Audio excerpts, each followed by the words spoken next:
Hello everyone, welcome back to my YouTube channel. This is the special lecture of estimation and costing and valuation series. Estimation, costing and valuation series was over. This lecture was left.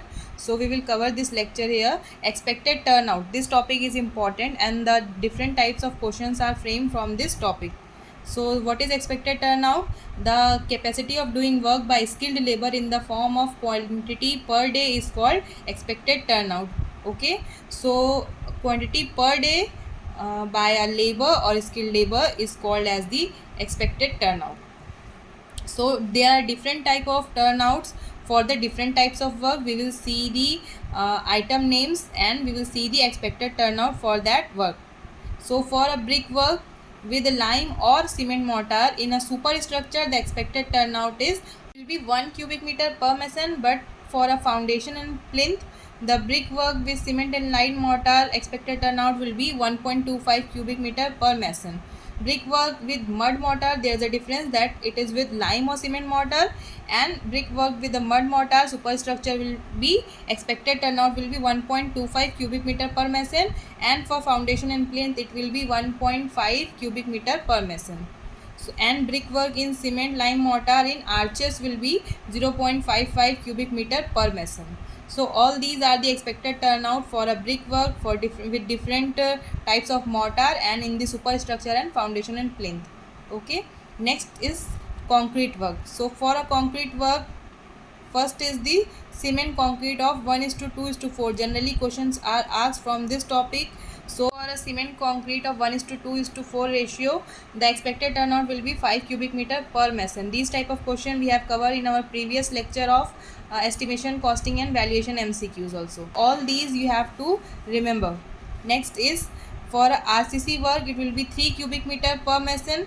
For a foundation or a floor work, it will be 8.5 cubic meter per mason.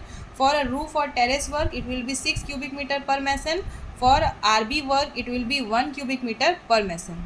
So these are for concrete work. These are expected turnout for concrete work. Next we will see for a plastering and pointing work. So for a plastering work of 12 mm thickness with cement or lime mortar, the expected turnout will be 8 cubic meter per mason. This is also important. Many times question frame from this. Okay, so plastering work with the cement and lime mortar, the expected turnout will be 8 cubic meter per mason. Next is pointing work with cement or lime mortar, it will be 10 cubic meter per mason. This one is also important. And RCC work, these are some important that you have to remember. Okay. Next we will see the next is earthwork in excavation. So these are for the different types of soil. So for the ordinary soil, the expected turnout will be 3 cubic meter per labor. So for a hard soil, it will be 2 cubic meter per labor. So for a rock soil, it will be 1 cubic meter per labor. Okay, so earthwork in excavation is again categorized into ordinary soil, hard soil, rock soil. So these are your expected turnout for the different types of soil. Next is sand filling in plinth, it will be 4 cubic meter per labor. Next is your tiling. There are two types of tiling, single Allahabad or Mangalore tiling, 6 square meter per tile layer. And the second one is double Allahabad tiling with 4 square meter per tile layer. Next is sawing of wood. So for a soft wood it will be 6 square meter and for the hardwood it will be 4 square meter. Next is the whitewashing or a painting. So for a whitewashing of one coat it will be 200 square meter per whitewasher, and for a 3 coat it will be 70 square meter per whitewasher. For door, windows painting or varnishing, one coat it will be 25 square meter per painter, and for painting large surface, one coat it will be 35 square meter per painter. For distempering of one coat it will be 35 square meter per painter. Now we will see for the flooring. So for different types of flooring, the expected turnouts are different. So for a CC floor of 2.5 centimeter, it will be 7.5 meter square per mason. So for a flagstone excluding LC will be 10 meter square per mason. For terrazzo flooring over 2 centimeter it will be 5 cubic meter per mason.